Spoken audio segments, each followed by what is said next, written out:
کرتا ہوں اللہ کے نام سے جو بڑا مہربان نہایت رحم والا ہے۔ اگر یہ لوگ عہد و پیمان کے بعد بھی اپنی قسموں کو توڑ دیں اور تمہارے دین میں طعنہ زنی کریں تو تم بھی ان سردار ان کفر سے بڑھ جاؤ۔ ان کی قسمیں کوئی چیز نہیں ممکن ہے کہ اس طرح وہ بھی باز آ جائیں۔ تم ان لوگوں کی سرکوبی کے لیے کیوں تیار نہیں ہوتے جنہوں نے اپنی قسموں کو توڑ دیا اور پیغمبر کو جلا وطن کرنے کی فکر میں ہیں، اور خود ہی اول بار انہوں نے تم سے چھیڑ کی ہے؟ کیا تم ان سے ڈرتے ہو؟ اللہ ہی زیادہ مستحق ہے کہ تم اس کا ڈر رکھو، بشرطے تم ایمان والے ہو۔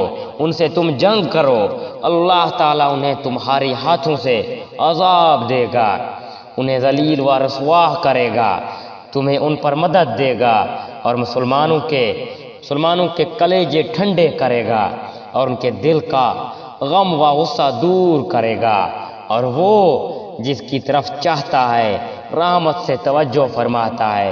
اللہ جانتا ہے، بوجھتا حکمت والا ہے۔ کیا تم یہ سمجھتے بیٹھے ہو کہ تم چھوڑ دیے جاؤ گے، حالانکہ اب تک اللہ نے تم میں سے انہیں ممتاز نہیں کیا جو مجاہد ہیں اور جنہوں نے اللہ کے اور اس کے رسول کے اور مومنوں کے سوا کسی کو ولی دلی دوست نہیں بنایا۔ اللہ خوب خبردار ہے جو تم کر رہے ہو۔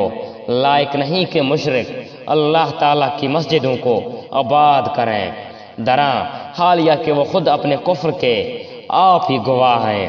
ان کے اعمال غرق و عقارت ہیں اور وہ دائمی طور پر جہنمی ہیں، اور اللہ کی مسجد کی رونق و آبادی تو ان کے حصے میں ہے جو اللہ پر اور قیامت کے دن پر ایمان رکھتے ہیں، نمازوں کے پابند ہوں، زکوٰۃ دیتے ہیں، اللہ کے سوا کسی سے نہ ڈرتے ہوں۔ توقع ہے کہ یہی لوگ یقیناً ہدایت یافتہ ہیں۔ کیا تم نے حاجیوں کو پانی پلا دینا اور مسجد حرام کی خدمت کرنا اس کے برابر کر دیا جو اللہ پر اور آخرت کے دن پر ایمان لائے، اللہ کی راہ میں جہاد کیا؟ یہ اللہ کے نزدیک برابر کے نہیں۔ اللہ تعالیٰ ظالموں کو ہدایت نہیں دیتا۔ جو لوگ ایمان لائے، ہجرت کی، اللہ کی راہ میں اپنے مال اور اپنی جان سے جہاد کیا، کیا وہ اللہ کے ہاں بہت بڑے مرتبہ والے ہیں؟ یہی لوگ مراد پانے والے ہیں۔ انہیں ان کا رب خوشخبری دیتا ہے اپنی رحمت کی اور اپنی رضامندی کی اور جنتوں کی۔ ان کے وہاں دوامی نعمت ہیں، وہاں یہ ہمیشہ رہنے والے ہیں، اور اللہ کے پاس یقیناً بہت بڑے ثواب ہیں۔